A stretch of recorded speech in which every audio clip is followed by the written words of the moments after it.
What could a simple act of disobedience cost a man? For Onan it cost him his life. But what did he do to deserve God's wrath? Was his sin so severe that it warranted divine punishment? We're about to uncover a story from the depths of the Bible that shakes the very foundations of faith, a tale so shocking it leaves us questioning the cost of our choices, our obedience, and how much is truly at stake when we defy God's will. In the book of Genesis, there's a man named Onan, and his story is one of the most tragic and inexplicable punishments in Scripture. You may have heard his name before, but do you truly understand why God struck him down? What was the sin that led to his demise? In this video, we're diving into the intense narrative of Onan's disobedience and its horrifying consequence, his life being taken by the hand of God himself. To understand Onan's story, we need to understand his family's place in the grand narrative of the Bible. His father, Judah, was one of the 12 sons of Jacob, later named Israel, the patriarch of the Hebrew people. Judah's lineage was vital to God's divine plan. God had promised to bless Judah's descendants, and through them the future of Israel would be secured. Judah's bloodline was the foundation of something much larger, the continuation of God's covenant with his people. But it wasn't just Judah's future that was in the balance. Onan's story begins with the tragic loss of his older brother Er.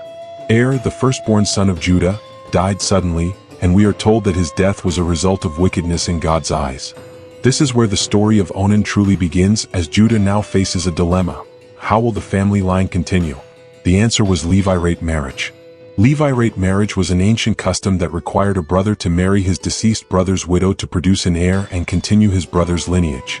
Tamar, Er's widow, was left in a difficult position. Without children, she would have no future. So Judah, as the patriarch, directs Onan to fulfill his brother's responsibility and marry Tamar, ensuring that Er's name would live on. Onan, however, had other plans. When the time came for him to sleep with Tamar and produce an heir, Onan's motivations were not driven by duty or love for family. Instead, they were rooted in fear and selfishness. He knew that if Tamar bore a son, that son would inherit his brother Er's portion of the inheritance, meaning Onan would lose out on his own wealth and status. And so, Onan devised a wicked plan to protect his own interests. Onan had relations with Tamar, but rather than fulfilling his duty and impregnating her, he practiced a form of birth control. He deliberately spilled his seed onto the ground. In that moment, Onan made a choice, to defy God's command for the sake of his own selfish desires. In his mind, it was a small act, something that didn't seem to have severe consequences. But little did Onan know, this single moment of disobedience would change everything. God saw Onan's sin. It wasn't just the physical act that mattered, it was his heart, his refusal to submit to divine will. Onan's actions were an affront to God's commandment, and that kind of defiance cannot go unpunished. The severity of his sin was not lost on the Almighty. And so, in an instant, Onan was struck dead. So, why did Onan's act lead to such a drastic punishment? It wasn't merely about his refusal to father a child. It was the deeper issue of selfishness versus obedience to God's will. Onan's act wasn't just a personal sin. It was a rebellion against the divine purpose that had been laid out for his family, for Israel, and for God's greater plan. Onan's actions showed an utter disregard for God's commands in favor of his own selfish desires. His fear of losing his inheritance, his greed for more, led him to defy the will of the Almighty. This raises the question, how many of us in our own lives choose personal gain over divine obedience? How many of us, like Onan, make choices based on what we stand to lose rather than what we stand to gain by following God's will? Onan's actions reveal the darkness of the human heart, where selfishness and greed can cloud our moral judgment. It's easy to say we would never commit such a grave sin, but how often do we choose our own desires over what is right? The consequences of such decisions are not always as immediate or as severe as Onan's, but they do have a cost. Disobedience to God, even in seemingly small matters, builds walls between us and His will. And if left unchecked, it can lead to far worse consequences. Now that Onan is gone, Judah faces yet another challenge. Tamar, the widow, is left without hope. Her chance to continue the family line has been thwarted not once, but twice. Judah promises her that his youngest son, Shelah, will marry her when he's older, but as time goes on, Judah's promises remain empty. Tamar, desperate and seeking justice, takes matters into her own hands. In a bold and dramatic move, Tamar disguises herself as a prostitute and waits for Judah to come to her. Judah, not recognizing his daughter-in-law, sleeps with her. Tamar becomes pregnant, and in a twist of fate, she bears twins, Perez and Zerah. This unexpected act of courage from Tamar not only preserves her family line but also secures her place in the biblical narrative.